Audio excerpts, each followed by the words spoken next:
नमस्कार। सिर्फ 24 घंटों में इलॉन मस्क ने टेस्ला से $70 बिलियन गंवा दिए। निवेशकों के उसने ऐसा क्या किया? ना तो कोई ट्विटर में कंट्रोवर्सी आई, ना तो कोई साइबर ट्रक की रिकॉल हुई, ना तो उसका कोई रॉकेट फेल हुआ। उसने ऐसा क्या किया, क्या बोला जिसकी वजह से टेस्ला स्टॉक की एक दिन में 7% की वाट लग गई? मेरा नाम है डॉक्टर डी और आप हमारे साथ फोरकास्टर टर्मिनल पे जुड़े हैं। और आज हम टेस्ला स्टॉक की एनालिसिस करेंगे, ये जानने के लिए कि ये जो गिरावट आई है रिसेंटली, ये क्या एक अच्छा समय है इसमें निवेश करने का, या ये समय है थोड़ा पीछे हट के बैठने का और देखने का कि आगे क्या होता है। तो आज इसकी एनालिसिस हम आपके सामने फोरकास्टर टर्मिनल के थ्रू रखेंगे। मुझे आशा है कि अगले 10-15 मिनट में जो हम ये आपके सामने एनालिसिस रखेंगे, आप हमारे साथ जुड़े रहेंगे और शायद इसका कुछ फ़ायदा आपको मिले। तो आखिर तक बने रहिए। मैं चाहता हूं कि आप इस बारे में ध्यान दें, इस बात पे गौर करें कि इलॉन मस्क और ट्रंप का जो ये विवाद कई हफ्तों से चल रहा था, जी हाँ, दुनिया के जो दो सबसे बड़े ईगो वाले लोग हैं अमेरिका में, उनमें जो ये लपट झपट चल रही थी वो इस मुकाम तक पहुंची कि इलॉन मस्क ने अनाउंसमेंट दिया कि मैं तो अपनी खुद की पार्टी लॉन्च कर रहा हूं और उसका नाम है दी अमेरिका पार्टी। तो वो ये तीन शब्द उसने बोले, दी अमेरिका पार्टी, और टेस्ला के स्टॉक में 7% एक दिन में गिरावट। ये जो $70 बिलियन गिरावट है ना, ये मैं आपको एक कॉन्टेक्स्ट देता हूं। हमारे इंडिया में सालाना जो डिफेंस का बजट है वो करीबन 70 से $80 बिलियन होता है, एटलीस्ट पिछले कुछ सालों में। तो आप समझ सकते हैं कि निवेशकों का फीलिंग कैसा रहा होगा इस पिछले 2-3 हफ्तों में। तो ये रहा टेस्ला का फोरकास्टर पे फंडामेंटल पेज। यहां पे हमको क्या दिखता है? यहां पे दिखता है कि पिछले 3 साल में टेस्ला का जो नेट सेल्स है वो कोई ज़्यादा बड़ा नहीं, लेकिन उसके विपरीत जो नेट इनकम है, आप अगर देखेंगे नेट इनकम कम हुआ। तो जायज़ है कि निवेशक भाग रहे हैं। तो इसके पीछे एक और रियल ट्विस्ट है जो हम आपके सामने डिस्कस करेंगे। टेस्ला के बिगेस्ट सपोर्टर्स क्या बोल रहे हैं? टेस्ला के जो सपोर्टर्स हैं वो ये बोल रहे हैं कि इलॉन भाई, आप गाड़ियों पे फोकस करो। जो आपकी क्षमता है एआई में, एआई इंटीग्रेशन में, ड्राइविंग टेक्नोलॉजी में, बैटरी टेक्नोलॉजी में, बैटरी केमिस्ट्री में, उनके ऊपर फोकस करो। बिजनेस कोर के ऊपर फोकस करो, एग्जीक्यूशन के ऊपर फोकस करो।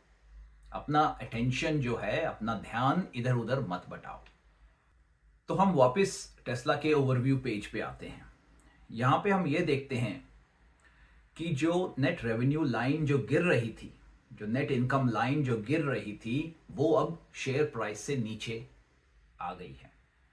तो क्यों भाग रहे हैं निवेशक? इसके दो कारण हैं। देखिए, पहली बात है कि अटेंशन प्रॉब्लम। इसका मायने ये है कि जो निवेशक हैं, जो टेस्ला का जो फैन बेस है, वो इलॉन को ये बोल रहा है कि आप प्लीज गाड़ियों पे फोकस कीजिए, आप अपना ध्यान इधर उधर मत बटाइए। आपको याद होगा कि जब ट्विटर के साथ सागा हो रहा था, तब भी टेस्ला के स्टॉक पे फर्क पड़ा था। क्यों? क्योंकि इलॉन का ध्यान इधर उधर बटा हुआ था। ये अटेंशन प्रॉब्लम के चलते चलते मैं आपको एक और चीज इंट्रोड्यूस करता हूं। आपको शायद याद होगा रोबो टैक्सीज का लॉन्च। ये जो इंट्रोडक्शन हमको पहले पिछले साल मिली थी इलॉन के साथ, वो ये थी कि रोबो टैक्सीज का दावा क्या था? रोबो टैक्सीज का दावा था कि फुल्ली सेल्फ ऑटोनोमस है। यहाँ पे कोई आदमी नहीं होगा, कोई कंट्रोल पे आदमी नहीं होगा। ये रस्तों में चलेगी, ये रस्तों में इस 25 तक उतर जाएगी और इसका प्राइस पॉइंट होगा $30,000। पिछले जून जब इसका एक्चुअल लॉन्च हुआ तो पता चला कि इसमें सिर्फ चुनिंदा लोगों को इनवाइट किया गया है और अभी भी ये बीटा फेज में है। यहाँ आदमी का कंट्रोल पे रहना ज़रूरी है और साथ ही साथ कई लोगों ने जो टेस्टिंग में इन्वॉल्व थे उन्होंने बोला कि ये वही प्रॉब्लम्स दे रही है जो पहले टेस्ला ने दिए थे, जैसे लेन चेंज कर लेना खुद से, कभी ब्रेक मार देना। तो ये सब, इन सब की वजह से जो रिसेंटली कुछ एक्सीडेंट्स हुए, जिसकी वजह से जो अमेरिका की रोड अथॉरिटी है, नेशनल रोड अथॉरिटी, उसने इसके ऊपर इन्वेस्टिगेशन लॉन्च किया। तो ये एक परफेक्ट एग्जांपल है कि कैसे इलॉन अनरियलिस्टिक टाइमलाइंस रखता है, दावे रखता है, लेकिन रियलिटी में, एग्जीक्यूशन में, ऑपरेशन में, डिलीवरी में, प्रोडक्ट क्वालिटी में मैच नहीं कर पाता है। इन दोनों के बीच में जो दावे रखता है और जो रियलिटी है, इन दोनों के बीच में आपको पता चलता है कि एक खाई है। अब इसका इफेक्ट क्या पड़ेगा? इसका इफेक्ट ये पड़ेगा कि वो जो अवांट गार्ड लोग हैं, जिनमें क्षमता है, पैसा है, जो ऐसे रिस्क लेना चाहते हैं, नई नई चीज़ें टेस्ट करना चाहते हैं, नई नई टेक्नोलॉजी को अपनाना चाहते हैं, वो जब आप झिझकेंगे तो जो दूसरे लोग हैं जो इनको देख के फॉलो करते हैं, वो भी सोचेंगे कि भाई हमें नहीं मालूम आगे क्या होने वाला है। तो इसका ओवरऑल सेल्स पे बड़ा नेगेटिव इम्पैक्ट पड़ता है। तो जब आपका ओवरऑल सेल्स, नई गाड़ियों के ऊपर नेगेटिव इम्पैक्ट पड़ता है, तो ब्रांड क्राइसिस और साथ में इस अपटेक की वजह से जो रीसेल वैल्यू होती है ना गाड़ी की, वो भी कम हो जाती है। तो अगर रीसेल वैल्यू कम हो गई, उसका फिर वापस इफेक्ट घूम के नई गाड़ियों के ऊपर से पड़ता है नेगेटिवली। तो बॉटम लाइन क्या है? टेस्ला कहां जा सकती है?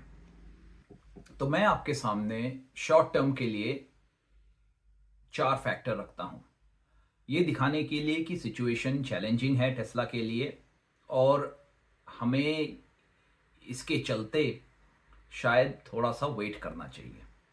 पॉलिटिकल डिस्ट्रैक्शन जो है वो काफ़ी डेंजरस है, क्योंकि जितना टाइम इलॉन पॉलिटिक्स में फोकस करेगा, पार्टीज बनाने में और पॉलिटिकल मशीनेशन जो है उनके ऊपर जितना वो फोकस करेगा, जितना पैसा डालेगा, जितना ध्यान डालेगा, उतना ही उसका समय अपनी कंपनीज के ऊपर, अपनी फोकस के ऊपर, अपनी विजन और एग्जीक्यूशन के ऊपर से हट जाएगा। ये निवेशकों के लिए काफ़ी प्रॉब्लमेटिक है। देखिए, दूसरा पॉइंट है ब्रांड क्राइसिस, ब्रांड पोलराइजेशन। देखिए, अगर आपका ध्यान बिजनेस से हट गया और उसके चलते कुछ प्रोडक्ट्स में, क्वालिटीज़ में इश्यूज आने लग गई, तो जो लोग इसको प्रमोट करने के लिए, जो अपनाने के लिए पहले खड़े हैं, वो अगर सोचेंगे कि अगर हम इसके साथ जुड़े तो हमें नहीं मालूम कि आगे क्या होने वाला है, पॉलिटिक्स और बिजनेस का ये रिलेशनशिप हमें समझ में नहीं आता है, तो इसीलिए हम शायद अभी थोड़ा पीछे हट जाएं। इस ब्रांड पोलराइजेशन की वजह से जो लग्जरी सेगमेंट का एंगल है टेस्ला का, उसमें थोड़ी सी घटौती आ सकती है। तीसरा पॉइंट है रेगुलेटरी इम्पैक्ट, लेकिन इसको समझने के लिए थोड़ा सा पीछे हटना पड़ेगा। जब आप पॉलिटिकल सिस्टम में घुस के ये बोलें कि ये खराब है, वो खराब है, मैं ये बदल दूंगा, मैं आ गया हूं, अब ये चेंज कर दूंगा, तो जो एग्जिस्टिंग सिस्टम है उसको आप हिलाना चाहते हैं, उसको आप शेक करना चाहते हैं। तो हो सकता है, आप समझिए, हो सकता है कि ये जो एग्जिस्टिंग पॉलिटिशियंस हैं, जो एग्जिस्टिंग सिस्टम में जो लोग बैठे हैं, जो काम कर रहे हैं, उनको ये शायद पसंद नहीं आए। चौथा फैक्टर है थोड़ा स्ट्रेटेजिक। वो है कि शेयर होल्डर बगावत कर सकते हैं। भाई आप सोचिए, टेस्ला इतनी बड़ी कंपनी है, इसमें देश विदेश के बड़े बड़े निवेशक जुड़े हैं। अगर ईलॉन कंटिन्यूअसली इस तरह के पॉलिटिकली चार्ज स्टेटमेंट्स देता रहा और शेयर प्राइस में कंटिन्यूअसली वॉलेटिलिटी आती रही, तो जो बड़े निवेशक हैं उनको लगेगा कि भाई हमें नहीं हिसाब कि हमारा पैसा बचेगा कि नहीं बचेगा, तो कुछ समय के लिए हम तो पीछे हट जाते हैं। और अगर वो पीछे नहीं हटे और उनको लगा कि भाई ये जो शेयर प्राइस में गिरावट आ रही है ये जायज नहीं है, तो वो इलॉन को कोर्ट में घसीट सकते हैं। और ये पहले भी हो चुका है।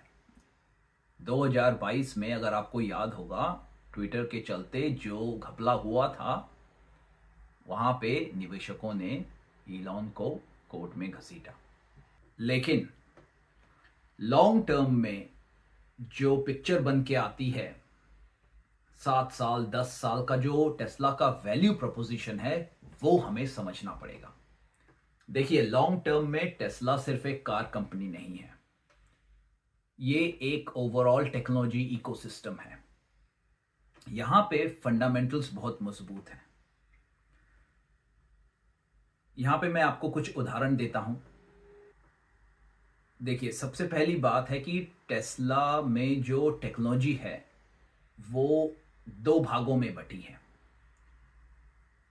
पहला है जो उसका बैटरी केमिस्ट्री, बैटरी टेक्नोलॉजी। इसमें टेस्ला बाकी कॉम्पिटिटर्स से काफ़ी आगे है, ठीक है, और ये जायज़ भी है क्योंकि इसमें इसने काफ़ी निवेश किया है। दूसरा पॉइंट है कि टेस्ला जो गाड़ियां बनाता है, टेस्ला की जो ड्राइविंग टेक्नोलॉजी है, वो सिर्फ विजन ऑनली टेक्नोलॉजी है। यानी कि जिस तरह हम आंखों देख के ड्राइव करते हैं, दुनिया से इंटरेक्ट करते हैं, टेस्ला सिर्फ कैमरा के भरोसे और एआई इंटीग्रेशन से वो गाड़ियां चलाता है। दूसरी कंपनियां जो हैं, जैसे वेमो हुआ, वो लाइडार लगाती हैं, कैमरा लगाती हैं, लेकिन वो टेस्ला की इस टेक्नोलॉजी से काफ़ी पीछे हैं। इसके साथ साथ अगर आप एआई का इंटीग्रेशन देखें, आप एक्स एआई के वजह से जो ग्रॉक आया है, टेस्ला अगर इलॉन अगर उस ग्रॉक को इसके साथ इंटीग्रेट करे तो हर कार, आप सोच सकते हैं फ्यूचर में हर टेस्ला एक पर्सनलाइज्ड असिस्टेंट बन सकता है आपके लिए। तो ये जो वैल्यू प्रोपोजिशन है टेस्ला का, ये 5-7 साल का वैल्यू प्रोपोजिशन, ये आपको इस वैल्यू प्रोपोजिशन को आपको ध्यान से समझना पड़ेगा, क्योंकि ये वैल्यू प्रोपोजिशन टेस्ला को एक टेक्नोलॉजी कंपनी, कार कंपनी से हटा के एक टेक्नोलॉजी कंपनी के रूप में दिखा सकती है, बना सकती है, जिसका वैल्यूएशन 2 से 3 ट्रिलियन डॉलर जा सकता है। तो आप सोचिए, आप इस बात पे गौर कीजिए कि लॉन्ग टर्म में जो वैल्यू प्रोपोजिशन है वो किन किन चीजों के ऊपर है। एक्स एआई का जो ग्रॉक एआई है, टेस्ला का जो विजन ऑनली ड्राइविंग मॉडल है, जो उसका फुल स्टैक एआई का इंटीग्रेशन है, यानी कि वो चिप्स बनाता है, चिप्स से लेके सॉफ्टवेयर तक। साथ के साथ आप अगर ऑप्टिमस प्राइम ह्यूमनॉइड रोबोट का उसमें इंक्लूजन डालेंगे तो आप ये समझ सकते हैं कि आपके पास एक ओवरऑल एक इकोसिस्टम है टेक्नोलॉजी का, जिसका मोट जिसे कहते हैं, जो बैरियर है दूसरे कंपनीज का यहाँ पे आपको धावा बोलने का, वो इतना बढ़िया बैरियर है, वो इतना गहरा है कि दूसरी कंपनियां इतनी जल्दी आपको सरपास नहीं कर पाएंगी। साथ ही आप इसके जो एंसिलरी पार्ट्स हैं वो जोड़ लीजिए। उसमें आपकी बैटरी टेक्नोलॉजी के साथ एनर्जी स्टोरेज हुई, सोलार हुआ, आपका चार्जिंग नेटवर्क हुआ, स्टेशंस हुई। ये जो सब इकोसिस्टम के एंसिलरी और ऑक्सिलरी पार्ट्स हैं, ये एक रिकरिंग रेवेन्यू लाती हैं।